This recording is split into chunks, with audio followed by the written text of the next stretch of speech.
saying, during their 18-day uprising, millions of Egyptians kept repeating a leading chant over and over, عيش حرية عدالة اجتماعية, bread, freedom, social justice.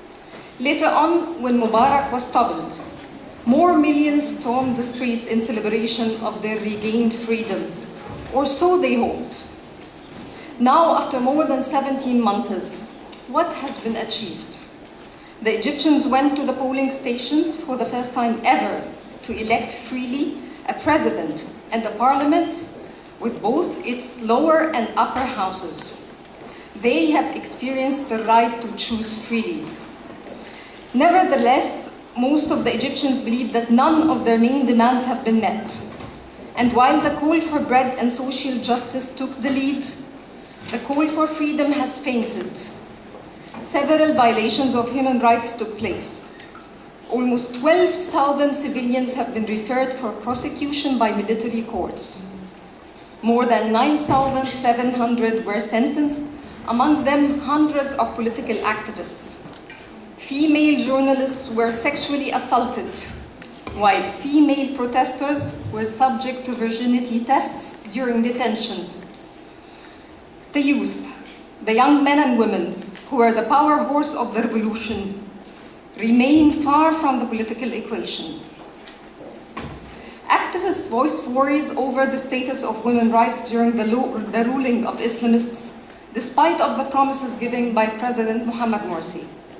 A struggle of power seems to be on the rise between the nowadays ruling party, the Egyptian Muslim Brotherhood, and the Supreme Council of the Armed Forces. Where does that leave Egypt? How would this impact its future? Who will write the constitution? Are we being back to square one on issues of human rights and gender democracy? Is this just a pessimistic reading of the post-revolution Egypt? Or are we being simply realistic? These concerns are going to be the focus of our rounds of discussion today with interesting panel.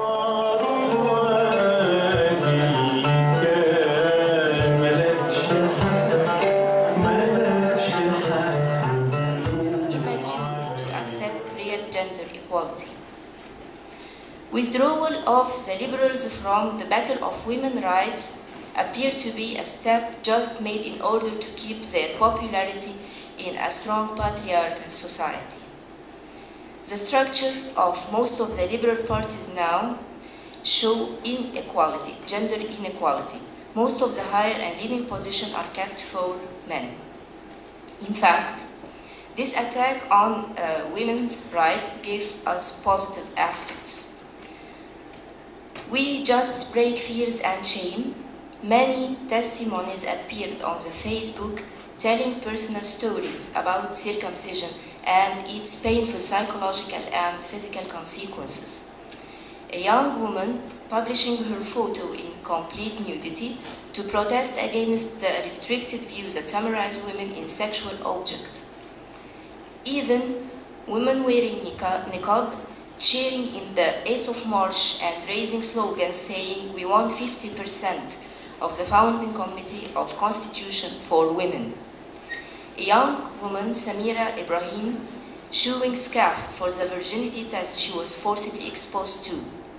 Another young woman chased a man who has sexually harassed her and succeeded in delivering him to the police station, regardless of the negative situation and attitude of the bystanders who seemed sympathizing with him.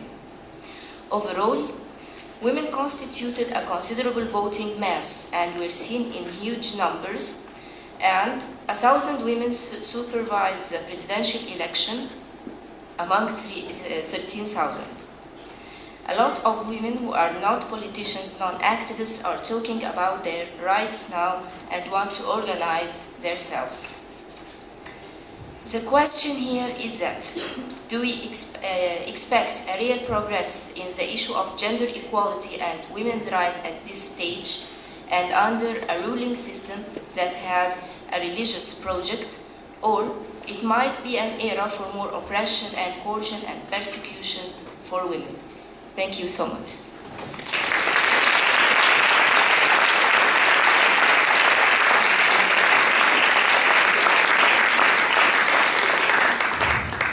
After this dense, informative presentation by Dr. Basma Abdelaziz, we will take a 10 minutes break and we will come back to hear from our co-panelists, Dr. Viola Shafiq, a freelance filmmaker, Huda Salah, an academic and political researcher, Sarah Tintawi, an Islamic scholar. Please join us and try to be on time. Thank you very much.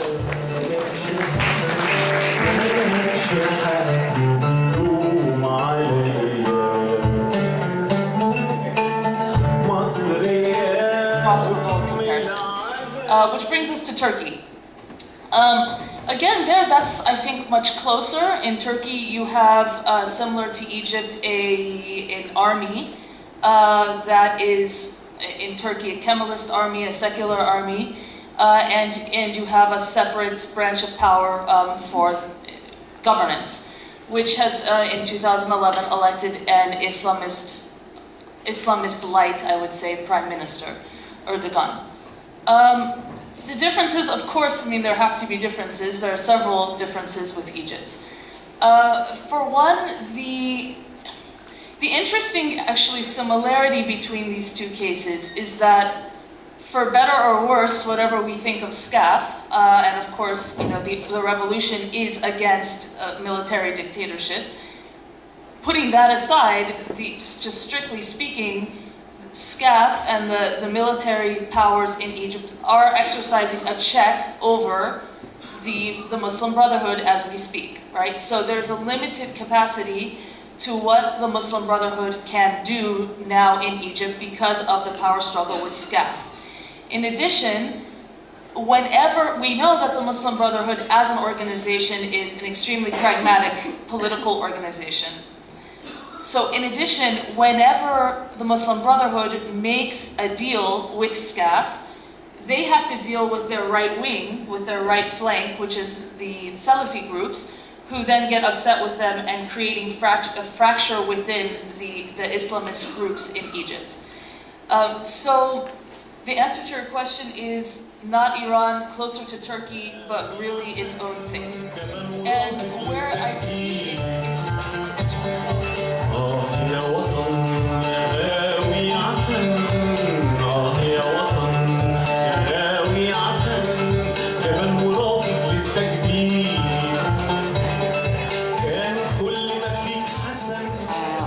Thank you for the invitation. Of course, this is, I mean, also a very special moment, I guess, because Mayadeen al-Tahrir,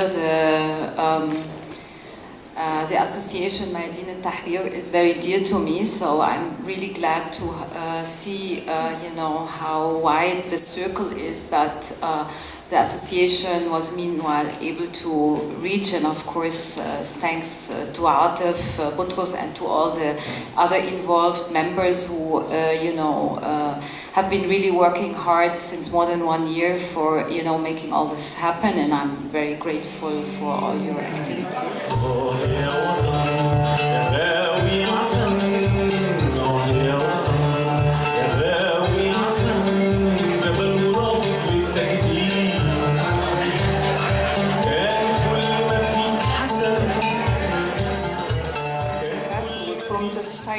And it's very important too in the political analysis to see what kind of changes in the society happened. Sexual harassment was old tradition in Egypt. Men do that. But now what happened after the revolution is women speak about it very loudly. Like what happened in Tahrir place to 17 women, so they forced it to do this virginity test. This woman come to the television, and you can imagine millions of people see that, and Egyptian women break taboos and speak about what happened to them, how they put up their clothes or something like that. And then there's another situation that women, they got harassment, but they spoke about it. And for me, that's a revolution. And maybe now, Egyptian women, they lost a lot of rights in the politics, in the parliament, in the constitution. But in the society, now this breaking of taboos, they speak about it. Women spent the overnight in the Tahrir place. They speak with men. They have